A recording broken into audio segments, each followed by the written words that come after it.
नमस्कार दोस्तों। छात्रों के आंदोलन का असर और उत्तर प्रदेश लोक सेवा आयोग बैकफुट पर।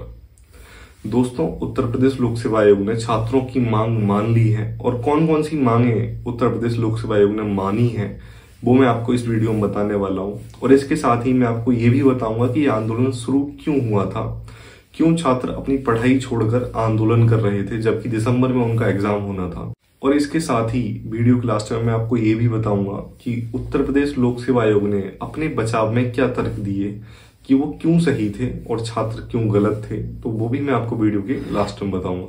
दोस्तों, अगर आपको वीडियो अच्छा लगे तो वीडियो को लाइक कर देना और चैनल को भी सब्सक्राइब कर देना आगे भी इसी तरह की वीडियोस देखने के लिए। तो चलिए बिना देरी करे वीडियो शुरू करते हैं। उत्तर प्रदेश पीसीएस एग्जाम 2 दिन में कराए जाने के विरोध में चल रहे प्रदर्शन पर अब सहमति बन गई है और उत्तर प्रदेश लोक सेवा आयोग ने कई घंटे बैठक चलने के बाद छात्रों के पक्ष में फैसला लिया और अब पीसीएस एग्जाम को पोस्टपोन कर दिया गया है। एक दिन एक पाली नो नॉर्मलाइजेशन की मांग के साथ शुरू हुए पीसीएस अभ्यर्थियों के विरोध प्रदर्शन का 14 नवंबर यानी कल चौथा दिन था। छात्रों की मांग को लेकर कल यानी 14 नवंबर को उत्तर प्रदेश लोक सेवा आयोग में एक महत्वपूर्ण बैठक हुई और बैठक खत्म होने के बाद प्रदर्शन कर रहे छात्रों में खुशी की लहर दौड़ पड़ी। प्रयागराज में प्रदर्शन कर रहे प्रतियोगी छात्रों की मांग के आगे यूपी लोक सेवा आयोग झुक गया। वन डे वन शिफ्ट और नो नॉर्मलाइजेशन की मांग को यूपी लोक सेवा आयोग ने मान्य कर दिया है। छात्रों की मांग मानने के अलावा यूपी लोक सेवा आयोग के पास कोई और रास्ता नहीं था। 7 और 8 दिसंबर को होने वाली पीसीएस परीक्षा अब स्थगित कर दी गई है और ये चौथी बार है जब यूपी पीसीएस परीक्षा स्थगित की गई है।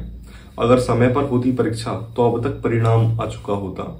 अगर यूपी पीसीएस की परीक्षा समय पर हुई होती तो अब तक फाइनल रिजल्ट आ चुका होता, क्योंकि यूपी पीसीएस 2023 प्री होने के बाद 9 महीने में उसका फाइनल रिजल्ट यूपी लोक सेवा आयोग ने दे दिया था और पीसीएस 2024 के लिए आयोग की योजना 8 महीने में रिजल्ट घोषित करने की थी, लेकिन ऐसा नहीं हो सका और अब आयोग के फैसले के बाद चौथी बार ये परीक्षा स्थगित हो चुकी है। पहली बार यूपी पीसीएस प्री एग्जाम 17 मार्च 2024 को होना था, लेकिन उससे पहले 11 फरवरी में यूपी आरओ का एग्जाम हुआ और उसका पेपर लीक होने के कारण वो परीक्षा रद्द हुई और उसके साथ ही आयोग के कैलेंडर में शामिल 5 और परीक्षाएं जिनमें यूपी पीसीएस का एग्जाम प्री भी होना था, वो भी फिर आयोग को आगे उसकी डेट बढ़ानी पड़ी और परीक्षा स्थगित मार्च वाली हो गई। मार्च के बाद दूसरी बार परीक्षा जून में होना प्रस्तावित किया गया, लेकिन जून में किन्हीं कारणों की वजह से परीक्षा उस समय पर नहीं करवाई जा सकी। इसके बाद थर्ड टाइम यूपी लोक सेवा आयोग ने यूपी पीसीएस का प्री एग्जाम 27 अक्टूबर को होना अपने कैलेंडर में प्रस्तावित बताया, लेकिन 27 अक्टूबर में जो यूपी लोक सेवा आयोग की एग्जाम सेंटर की गाइडलाइन है उसके अनुसार इन्हें एग्जाम सेंटर ही नहीं मिले, जिसकी वजह से 27 अक्टूबर वाली परीक्षा भी निरस्त कर दी गई। और इसके बाद यूपी लोक सेवा आयोग का कैलेंडर जारी हुआ जो भी हाल ही में हुआ था और जिसमें यूपी पीसीएस का प्री एग्जाम 7 और 8 दिसंबर को होना निर्धारित किया गया। और उस कैलेंडर को देखने के बाद छात्र भड़क उठे और छात्रों का गुस्सा फूट पड़ा। छात्र पहुंच गए सीधे प्रयागराज संघ लोक सेवा आयोग के बाहर और वहां उन्होंने अपना प्रदर्शन शुरू कर दिया।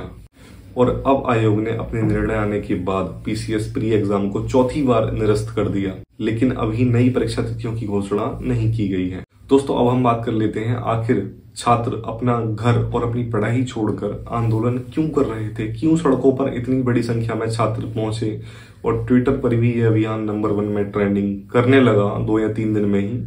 तो उसका सबसे बड़ा कारण ये था कि जब पीसीएस प्री एग्जाम के लिए यूपी लोक सेवा आयोग ने डेट निर्धारित की 7 और 8 दिसंबर, तो जब छात्रों ने देखा कि एग्जाम 2 दिन में होगा, तो इससे होने से क्या है कि जब एक से ज्यादा शिफ्टों में एग्जाम होगा तो जाहिर सी बात है फिर नॉर्मलाइजेशन होगा। और भर्ती बोर्ड ने भी ये श्योर कर दिया था यूपी लोक सेवा आयोग ने कि नॉर्मलाइजेशन होगा यूपी पीसीएस में। पहले एक शिफ्ट में एग्जाम होता था, अगर एक से ज्यादा शिफ्टों में एग्जाम होगा तो फिर नॉर्मलाइजेशन होगा। लेकिन जीके जीएस का जिसमें मेन रोल हो और यूपी पीसीएस में जीके जीएस का ही मेन रोल है, तो उसमें आप नॉर्मलाइजेशन के सारे फॉर्मूले जो लगाने वाले हो वो कहीं ना कहीं सब विफल हो जाते हैं। क्योंकि जीके जीएस में आप ये डिफाइन नहीं कर सकते कि ये एग्जाम इजी है या ये क्वेश्चन इजी है, ये टफ है। जिस छात्र ने वो क्वेश्चन पढ़ लिया तो समझ लो उसके लिए इजी है, और जिसने नहीं पढ़ा उसके लिए टफ है। तो कहीं ना कहीं नॉर्मलाइजेशन आप यूपीपीसीएस के लिए सही नहीं था छात्रों के नजरिए से। भर्ती बोर्ड का क्या नजरिया था वो मैं आपको भी बताऊंगा। तो अगर मैं छात्र हूं, मेरे हिसाब से अगर मैं एग्जाम दे रहा हूं जिसमें जीके जीएस के ही 70-80 क्वेश्चन है 100 में से, मान लो यदि मेरे पढ़े हुए क्वेश्चंस आ गए तो समझ लो फिर तो पेपर इजी है, और मेरे पढ़े हुए नहीं आए तो फिर पेपर टफ है। फिर उसमें नॉर्मलाइजेशन का कुछ हिसाब समझ में नहीं आ रहा था छात्रों के, या भर्ती बोर्ड ठीक से समझा नहीं पा रहा था यूपी लोक सेवा आयोग छात्रों को। यही वजह थी कि छात्र आंदोलन पर बैठे थे और उनकी मांग थी कि एक शिफ्ट में और एक ही दिन एग्जाम हो और नॉर्मलाइजेशन इसमें ना हो, ताकि सबके लिए जो भी पेपर आए एक ही पेपर आए और सभी एक पेपर दें। तो उसमें मतलब नॉर्मलाइजेशन का कोई रोल फिर नहीं बचेगा, नॉर्मलाइजेशन होगा ही नहीं जब एक शिफ्ट में एग्जाम होगा तो, और पेपर का लेवल सभी के लिए एक जैसा रहेगा। तो उसमें कहीं ना कहीं एक समानता आ जाएगी। अपने पूर्व के निर्णय के पक्ष में थे आयोग के तर्क। आयोग ने पीसीएस परीक्षा एक दिन में कराने की मांग को मान तो लिया है, लेकिन आयोग ने जो तर्क दिए वो अपनी पहले की प्रक्रिया यानी कि 2 दिन 2 पालियों में परीक्षा कराने के सपोर्ट में ही अपने तर्क दिए। तो वो क्या तर्क दिए यूपी लोक सेवा आयोग ने, वो मैं आपको एक करके बताता हूँ।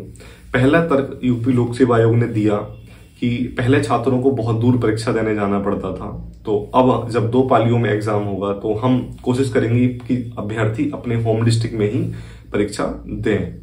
और दूसरा तर्क यूपी लोक सेवा आयोग ने दिया कि जो सेंटर पहले गड़बड़ी के लिए संज्ञान में आए थे या जिनमें पूर्व की परीक्षाओं में कोई गड़बड़ी किसी प्रकार की शिकायत आई थी, उन सेंटरों को इस 2 पालियों वाले शेड्यूल में शामिल नहीं किया गया था। तो इसी वजह से सेंटर कम बचे थे, जिनकी वजह से परीक्षा 2 पालियों में करवाई जा रही थी। नंबर 3 तर्क दिया, चयन प्रक्रिया पूरी तरह से पारदर्शी एवं छात्र हितों को ध्यान में रखते हुए निर्धारित की गई थी। देश के अन्य प्रतिष्ठित आयोगों तथा संस्थानों द्वारा भी इसी प्रक्रिया का पालन किया जाता है। 4 नंबर पर आयोग ने कहा कि सरकार एवं आयोग की मंशा छात्र हितों को संरक्षित करना एवं मेरिट के आधार पर चयन सुनिश्चित करना है। 5 नंबर पर आयोग ने कहा, परीक्षा की शुचिता सुनिश्चित करने की महत्ता के दृष्टिगत अभ्यर्थियों के आग्रह पर ही परीक्षा का आयोजन 2 पालियों में करने का निर्णय लिया। 6 नंबर पर आयोग ने कहा कि अराजक तत्वों, अवैध कोचिंग संस्थानों, नकल माफिया द्वारा प्रतियोगी छात्रों को भ्रामक जानकारी देकर बरगलाने का प्रयास किया जा रहा है। आयोग ने छात्रों को ऐसी सूचनाओं से सावधान रहने की सलाह दी है। यूपीपीसीएस प्री एग्जाम के लिए ही यूपी लोक सेवा आयोग ने फिलहाल छात्रों की मांग मानी है, जो अब एक शिफ्ट में और एक ही दिन उसका एग्जाम होगा। यूपी आरओ के लिए एक उच्च स्तरीय कमेटी यूपी लोक सेवा आयोग ने गठित कर दी है, और वो अब जांच करेगी कि यूपी आरओ का एग्जाम एक दिन हो और एक शिफ्ट में हो तब छात्रों को ज्यादा लाभ होगा, या एक से ज्यादा शिफ्टों में हो तब छात्रों को ज्यादा लाभ होगा। ठीक है, और उसकी रिपोर्ट आने के बाद ही ये निर्धारित किया जाएगा। तो दोस्तों आई होप आपको ये पूरी वीडियो बहुत अच्छी लगी होगी। अगर इसी तरह की वीडियोस आप देखना चाहते हो तो अपने सभी छात्रों को ये वीडियो शेयर कर देना, जो भी यूपी SSC की तैयारी कर रहे हैं या किसी और भी एग्जाम की तैयारी कर रहे हैं, ताकि उन्हें भी पता चले कि आखिर ये आंदोलन क्यों हो रहा था और अब ये आंदोलन स्थगित हो चुका है, तो अब कोई भी ट्वीट वगैरह ना करे। तो चलिए दोस्तों, मिलते हैं अगली वीडियो में, तब तक के लिए नमस्कार।